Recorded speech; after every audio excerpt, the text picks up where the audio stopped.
key advisor to a king, once traveled to a meeting with the king and other ministers. He glimpsed a dead mouse at the side of the road out of the corner of his eye. To those who were there, he said, "An ambitious young man may start with something as modest as this dead mouse and make a fortune. He could build a business and provide for a wife and family if he put in the effort and applied his intellect."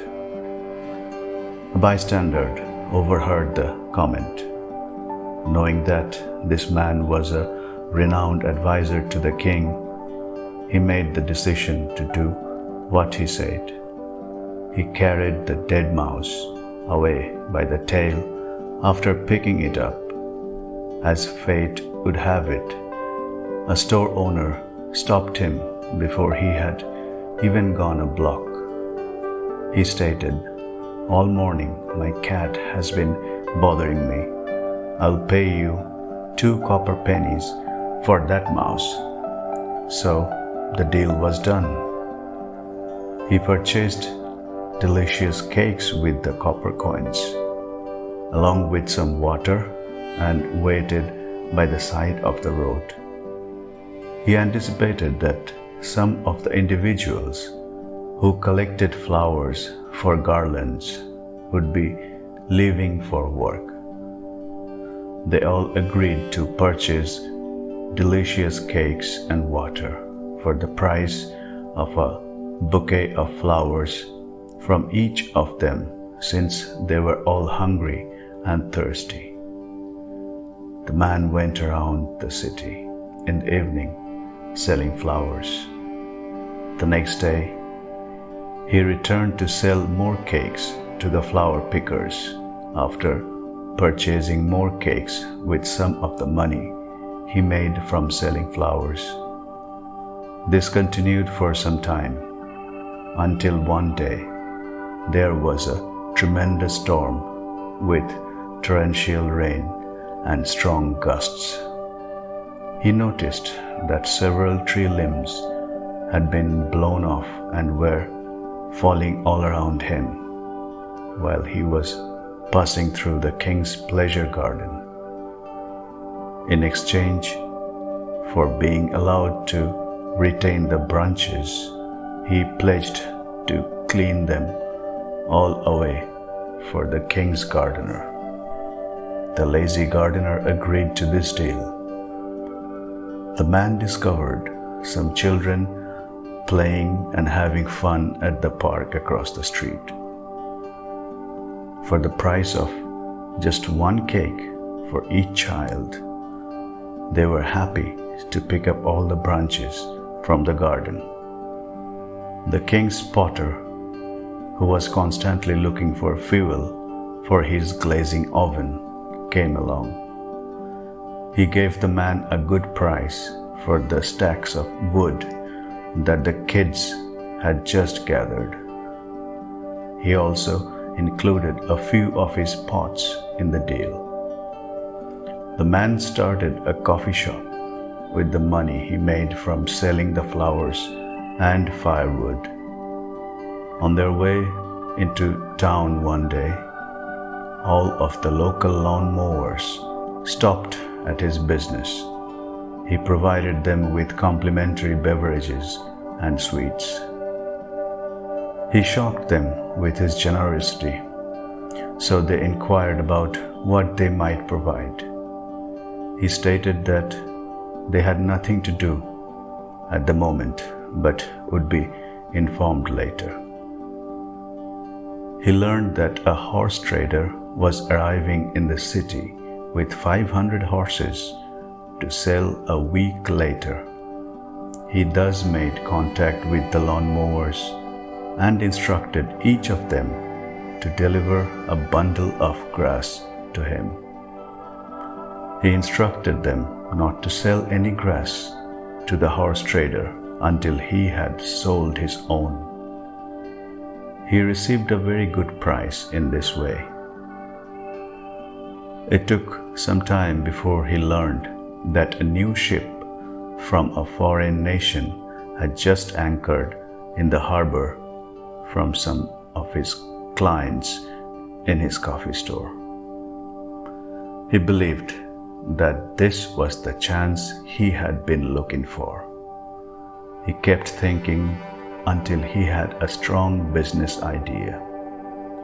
First, he went to a jeweler friend and bought a pricey gold ring with a gorgeous red ruby for a bargain.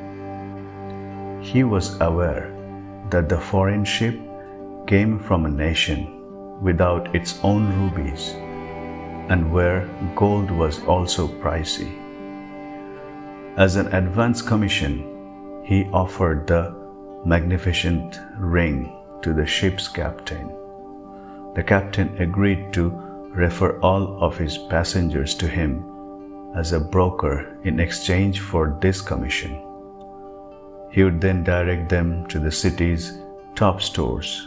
The individual then persuaded the businesses to give him a commission in exchange for referring people to them. After many ships arrived at the harbor, the man served as a middleman and quickly became quite wealthy. He was happy with his accomplishments, but he also realized that the king's wise advisor's advice had been the catalyst for everything. So he made the decision to present him with a gift of 100,000 gold coins. This made up half of his whole wealth. He met with the king's advisor and presented him with the gift and his sincere appreciation after completing the necessary preparations. The advisor was astounded and inquired, "How did you accumulate such a fortune to be able to purchase such a kind of gift?" The man informed him that it all began not long ago with the advisor's own comments.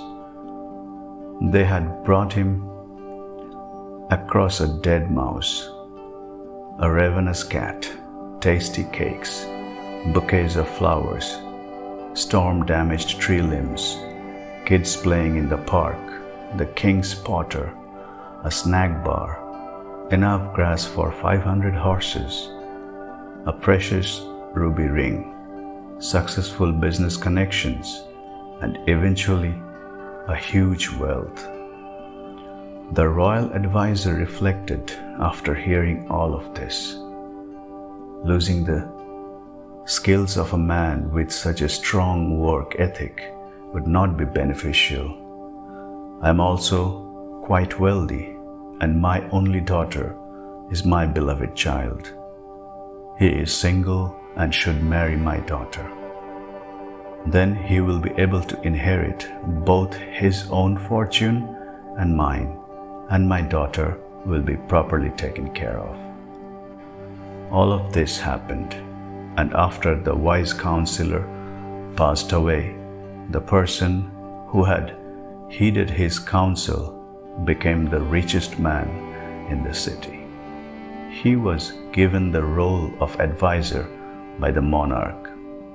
He was a generous donor of his wealth for the rest of his life, contributing to the joy and welfare of many.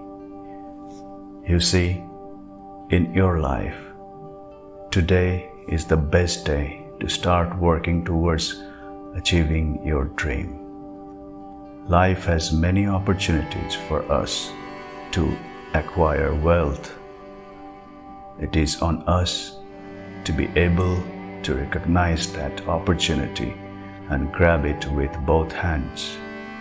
The roads to success can vary.